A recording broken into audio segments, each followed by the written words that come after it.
Bago ko po simulan ang ating kwento ngayong araw, ay gusto ko lamang po sanang humingi ng maliit na pabor. Kung pwede lang po sana na pakisubscribe po ng aking munting channel. Dahil para po sa akin ay napakalaking bagay ng pag-subscribe po ninyo. At sinisigurado ko po na babalik sa inyo ang napakalaking blessings. Kaya hindi ko na po ito patatagalin at umpisa na po natin ang ating kwento. 5 taon nang nasa Abu Dhabi si Jocar na nagtatrabaho bilang mekaniko. Naiwan sa Pilipinas ang asawa niyang si Leslie at ang kanilang 2 anak na inaalagaan ng mabait at masipag niyang misis. Matalino si Leslie at nakapagtapos sa kolehiyo, ngunit may kapansanan. Isa itong PWD o Person with Disabilities. Kaya naisip nito na sa bahay na lang at maging ulirang asawa. Napili ang isang pa ng babae dahil sa isang aksidenteng nangyari matagal na panahon na ang nakakalipas. Ngunit kahit hirap makalakad at gumagamit na lamang ng saklay ay nagagawa pa rin nito ang obligasyon bilang ina sa mga anak niya. Tuwing araw ng Sabado at Linggo ay tinatawagan ni Leslie ang mister para kumustahin. Ngunit sa halip na magandang kwentuhan at sulitin ang oras na magkausap sila, walang ginawa si Jocar kundi ang magreklamo sa kabilang linya. Ayaw na ayaw kasi ng lalaki na tinatawagan siya ng asawa. Ang dahilan nito ay kahit sa ganong mga araw ay sobrang abala nito sa mga ekstrang trabaho. Ginagawa raw iyon ng mister para may maipalamon sa kanila. Bakit tumawag ka na naman? Hindi ako pwede ngayon makipag-usap sa iyo dahil marami akong ginagawa dito. O may extra ako para malaking maipadala kong pera dyan. Ayaw mo pa ba yun? Marami kayong pambili ng malalamon ninyo. Kaya wag mo na akong tatawagan ha. Inis na sagot sa kanya ni Jocar. Pasensya ka na darling. Namimiss lang talaga kita eh. At tinatanong ka rin ng mga bata kung kailan ka tatawag. Hindi ka na kasi tumatawag mula nang ma-promote ka kamo sa trabaho mo. Paliwanag ni Leslie na hawak ang cellphone habang nagluluto ng hapunan. Dinahilan mo pa ang mga anak natin. Sige na, ibababa ko na ito. Tinatawag na ako ng boss ko. Tugon ng lalaki at nawala na ito sa kabilang linya. Ni hindi nito hinintay na makapagpaalam siya o magsabi man lang na bye and love you darling. Dahil sobra mapagpasensya at maunawain itong si Leslie, ay hinayaan niya na lamang ang mister. Sanay na siya sa kanyang asawa kaya hindi na lamang siya kumibo. Alam din niya na haba lamang ang sagutan nila at baka mauwi pa sa pagtatalo kapag kinontra pa niya ito. Sa isip niya ay napakasipag talaga ng mister niya na kahit araw ng pahinga ay nagtatrabaho pa rin para sa kanilang mag-iina. Ang hindi niya alam ay iba palang tinatrabaho ni Jocar habang nasa Abu Dhabi. Payayaw nito na tinatawagan niya ay dahil may iba itong babaeng kinakalantari sa Pilipinas. Palusot lamang ng lalaki na mayroon itong ekstrang trabaho. Pero ang totoo ay busy lang ito pakikipag-usap at pakikipagharutan kay Sylvia na nakilala nito sa chat. Dahil malambing at mapusok ang babae ay hindi na ito maalis sa isip niya hanggang sa nagkaroon na sila ng lihim na relasyon. Kapag bumalik nga siya sa Pilipinas ay doon muna siya dediretso sa babae niya bago umuwi sa totoo niyang pamilya.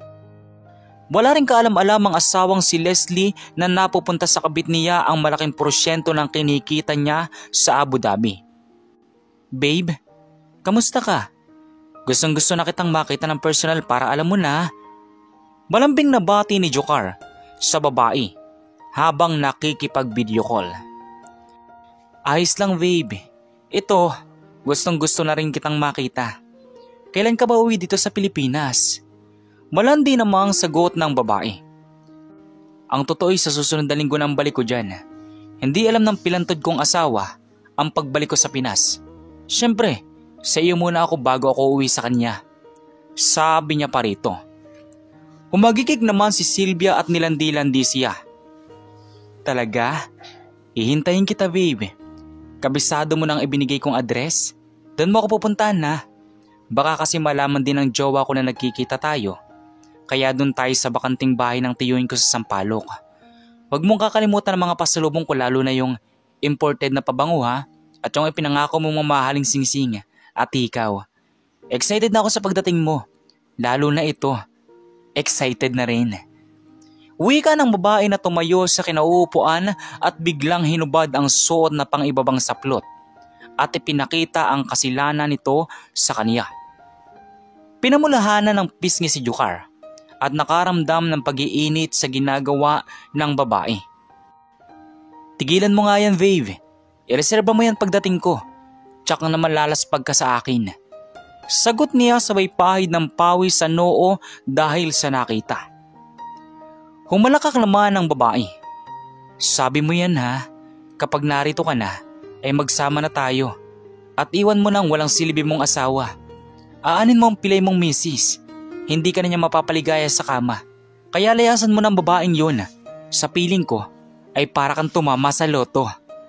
Pangungumbinsi pa nito. Huwag ka mag-alala, yan talaga ang bala ko. Kaunting tiis lang at darating din tayo dyan, babe. Tugon niya. Ilang sandali pa ay natapos na ang pag-uusap nilang dalawa. Samantala lumipas ang 1 linggo at sumapit na ang araw ng pagbalik ni Jukar sa Pilipinas. Walang kaalam-alam ang asawa niyang si Leslie na uuwi na siya at hindi sa bahay nila siya pupunta, kundi sa pugad ng kabit niyang si Sylvia. Ang paalam pa niya sa misis ay mas magiging abala siya sa trabaho, kaya huwag na huwag siya nitong tatawagan. Samantala sa bahay nila ay aburido na si Leslie, kung saan kukuha ng panggastos nila mag-iina. Ubos na kasi ang kakarampot na pinapadalang pera ni Jukar na kulang pa sa pang-araw-araw nila. Hindi naman niya matawagan ng mister dahil siguradong pagagalitan siya at magrereklamo na naman ito sa kanya. Napilitan tuloy siyang gumawa ng paraan para may makain silang mag-iina. Dahil ilang araw nang hindi nagpapadala ang kanyang mister, ay naisip niyang mag-apply ng trabaho. Wala kasing mangyayari kung tutunga nga lamang siya. Maswerte naman siyang natanggap sa isang BPO company.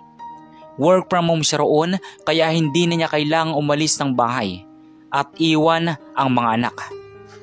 Tsaka na niya sasabihin kay Jukar na may trabaho na siya kapag nagkausap sila. Ngunit isang araw ay tinawagan siya ng HR na kailangan daw niyang pumunta sa site para magpasa ng kulang niyang requirements. Kaya wala siyang nagawa kung di umalis at bumiyahe. Kahit hirap sa kalagayan niya ay agad siyang bumiyahe. Sa isip niya ay saglit lang naman iyon at makakauwi naman siya ng maaga. Pagbaba niya sa taxi ay nilakad niya ang kalyeng papunta sa main office ng pinagtatrabahuhan niya. Napatigil siya sa harap ng isang simbahan. Papasok sana siya sa loob para saglit na manalangin, ngunit laking gulat niya nang makita ang di inaasang tanawin na bumungad sa kanya. Kilalang kilala niya ang lalaking lumabas sa simbahan na may kasamang babae na panay ang harot dito. Walang iba kundi ang kanyang mister na si Jukar at ang kabit nitong si Sylvia ang kanyang nakita. Nagulat din ang mga ito nang makita siya. Sa una hindi nakapagsalita si Leslie sa nasaksihan, ngunit tinatagan niya ang loob at nilapitan ang dalawa. Ang sabi mo'y abalang-abala ka sa Abu Dhabi.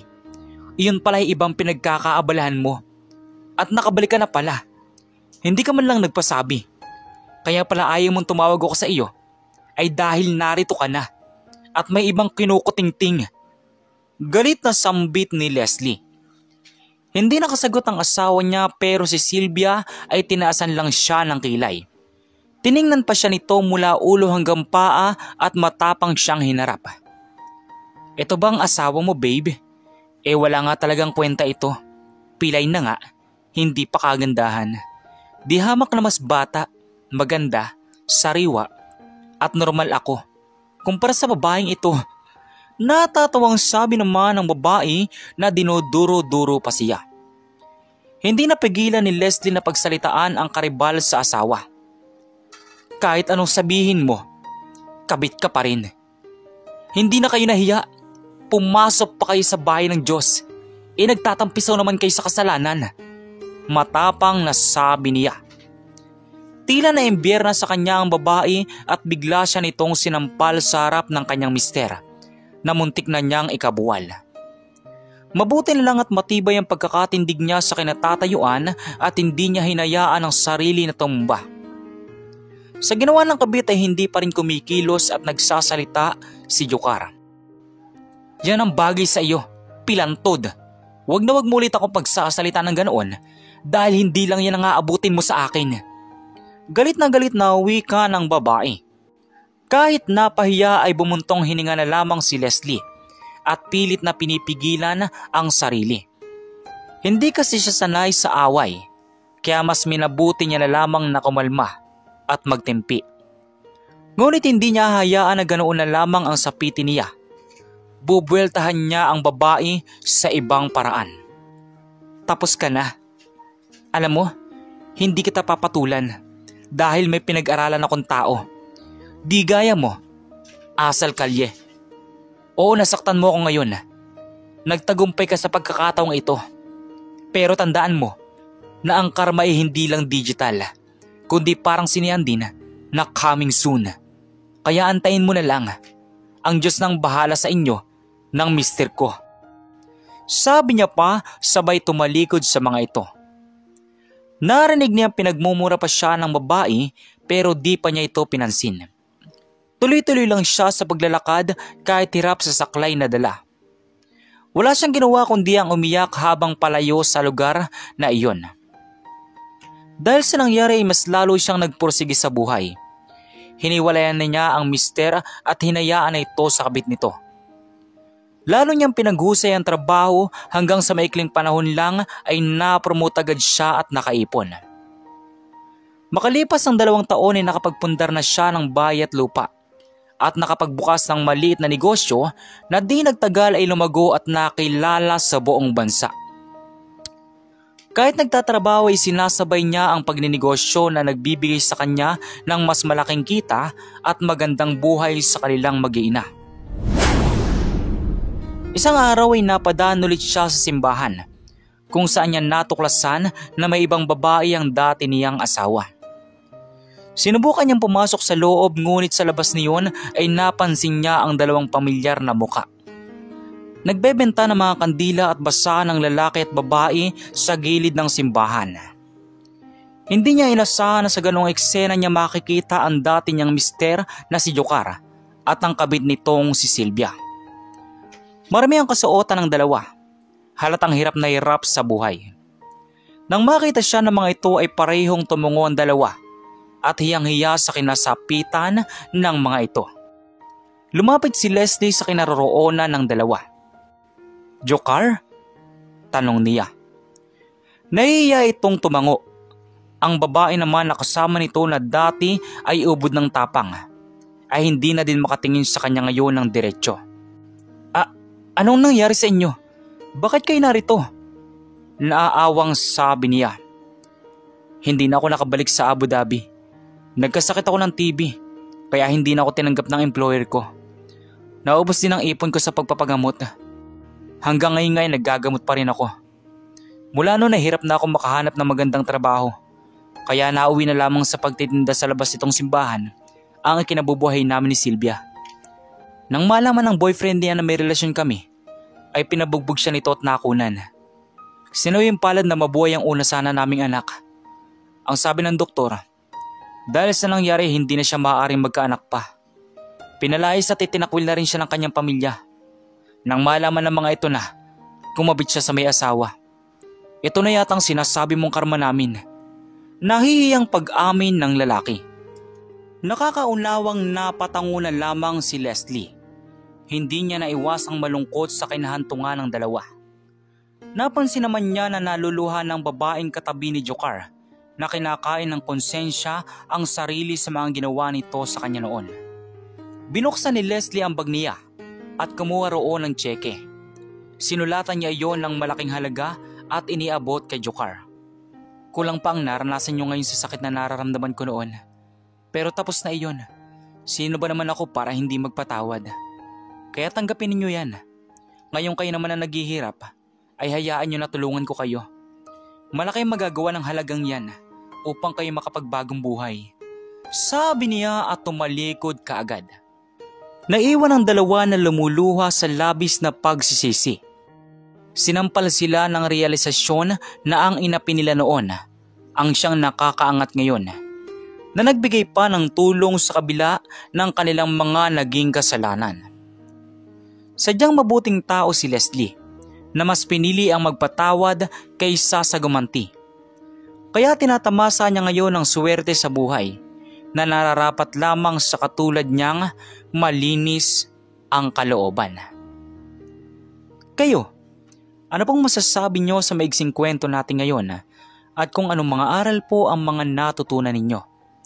Maaari niyo po bang i-comment doon sa baba doon sa comment section para muli ko pong mabasa. So once again, inuulit ko pong muli, ako po si Tamoxki TV. Kita-kita po tayong muli sa mga susunod pa nating maraming mga video. Thank you and God bless you all. Peace out.